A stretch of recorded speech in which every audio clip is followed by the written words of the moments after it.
Assalamualaikum warahmatullahi wabarakatuh. Perkenalkan, nama saya Hanif Hidayat, nomor absen 16, kelas 11 IPA 1. Di sini saya akan mempresentasikan perlawanan tuanku Imam Bonjol. Lihat tayangan berikut ini. Jangan lupa subscribe dan like dan komen. Terima kasih. Latar belakang perlawanan tuanku Imam Bonjol. Tahap 1, tahun 1803 sampai 1821 dilatar belakangi karena perbedaan pendapat antara kaum Padri dengan kaum adat. Tahap 2, tahun 1822 sampai 1832 dilatar belakangi karena Belanda mengadu domba antara kaum Padri dan kaum adat.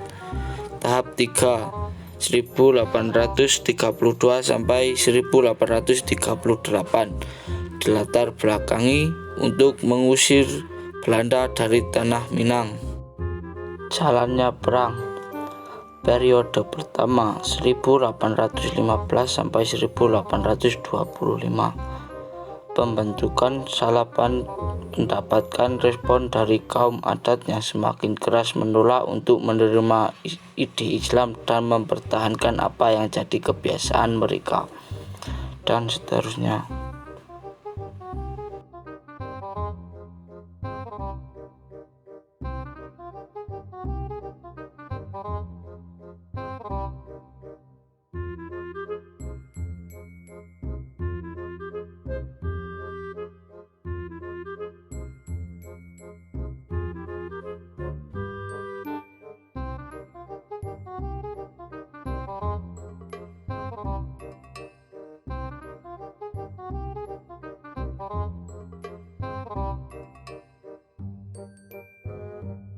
Periode kedua, tahun 1825 sampai 1830. Meletusnya Perang Jawa pada tahun 1825 membuat Belanda harus memikirkan ulang berlarut-larutnya Perang Padri.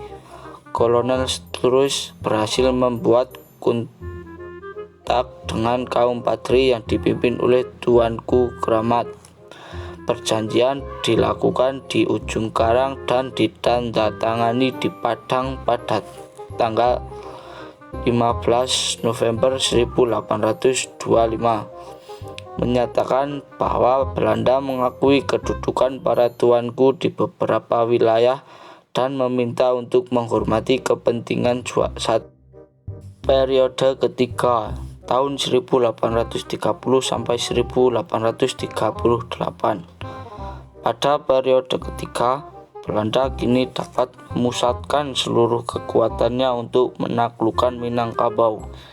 Belanda berhasil menduduki pantai Sikek dan Litau yang merupakan posisi kuat Padri. Belanda kemudian mendirikan Fort de Kock di Bukit Tinggi. Tuanku Lintau dan Tuanku Rau menjadi tokoh harimau Salapan selanjutnya yang dikalahkan Belanda pada Januari 1833. Akhir perlawanan tuanku Imam Bonjol. Akhir dari Perang Padri telah dapat dilihat ketika Benteng Bonjol jatuh pada Agustus 1837. Bonjol adalah posisi kuat terakhir yang dimiliki oleh kaum Padri di Minangkabau, sehingga kejatuhannya menyebabkan pasukan tercerai-berai. Imam Bonjol kesulitan untuk menyatukan kembali.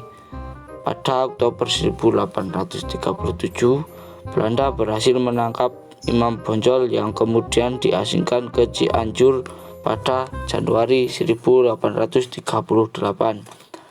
Perang masih berkobar sampai Belanda berhasil menduduki Rokan Hulu yang diduduki oleh Tuanku Tambusai, Kerajaan Pager Uyung, serta wilayah Minangkabau kemudian masuk ke bagian Nederlandsia. Tokoh-tokoh di balik perlawanan tuanku Imam Bonjol. 1. Tuanku Imam Bonjol. 2. Tuanku Pasaman. 3. Tuanku Nan Renceh. 3. Mayor Jenderal John Hughes. 4. Letnan Kolonel Ruff. 5. Letnan Kolonel Eluf.